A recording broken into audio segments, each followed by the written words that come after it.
ॐ गं गणपतये नमो नमः, सिद्धिविनायक नमो नमः। मुक्ता का 3 तल्ले का मकान, नीचे बैठक तो छत पर रसोई। अरे मुक्ता, गर्मा गर्म रोटी तो ला, बहुत स्वाद बनी है सब्जी। लाई माँ, बस 2 मिनट। मुक्ता की दौड़ जो सुबह शुरू होती तो रात में जाकर रुकती। ऊपर नीचे करते करते पूरा शरीर थक जाता, लेकिन माँ, मैं आपके पैर में तेल लगा कर ही सोऊंगी, नहीं तो मुझे नींद नहीं आएगी।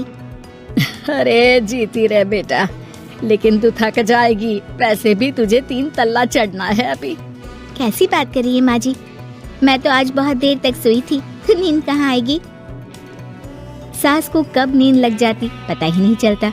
अगले रोज, अरे मुक्ता, जरा सामने ठेले वाले से आलू तो ले आ, 5 किलो पापड़ बना देती हूँ। होली आ रही है, मेहमान आएंगे तो क्या कहेंगे कि इन लोगों के घर तो कुछ बना ही नहीं। माँ, मैंने सब बना लिया है, आप चिंता मत करिए। होली वाले दिन दही बड़ा और पकौड़ों का इंतजाम भी कर लिया है मैंने। सास को लगता है जैसे उसे न जाने कितनी गुणी और अच्छी बहू मिल गई।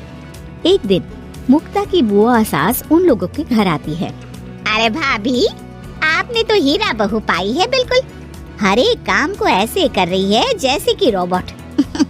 एक हमारी है, 2 रोटी खिला दे तो गनीमत समझो।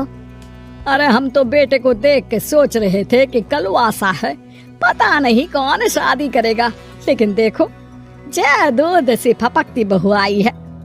हाँ भाभी, आप तो लक्की हो, लक्की। तभी वहाँ मुक्ता आ जाती है। क्या बुआ, काहे की लकी, देखो ना कैसा शरीर फूला जा रहा है।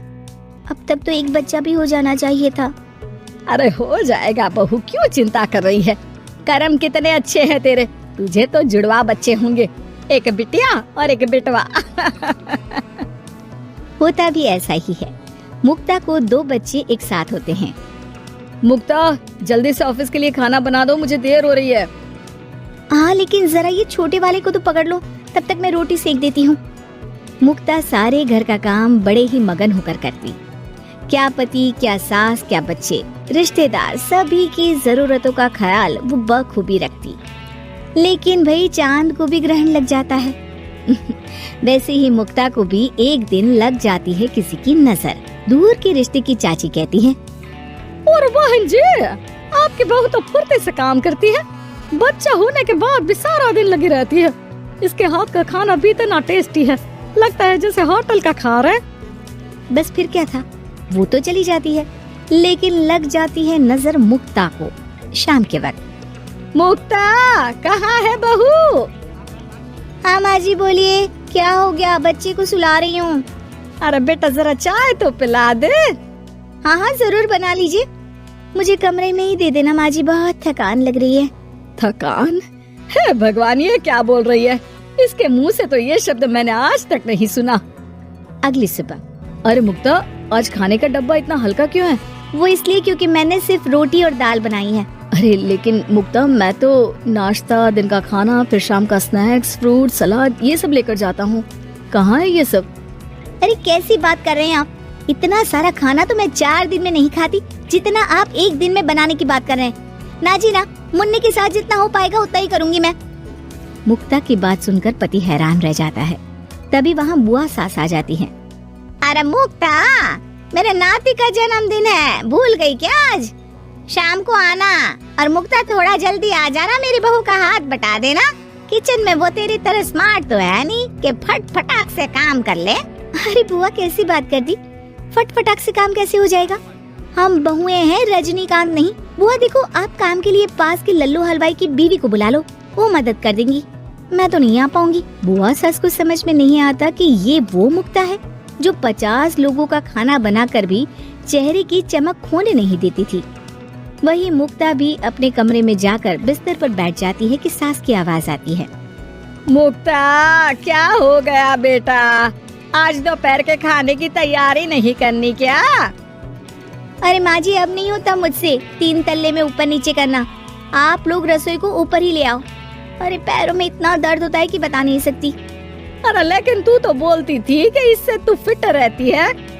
अरे काहे के फिट माँ जी, हालत खराब हो रखी है।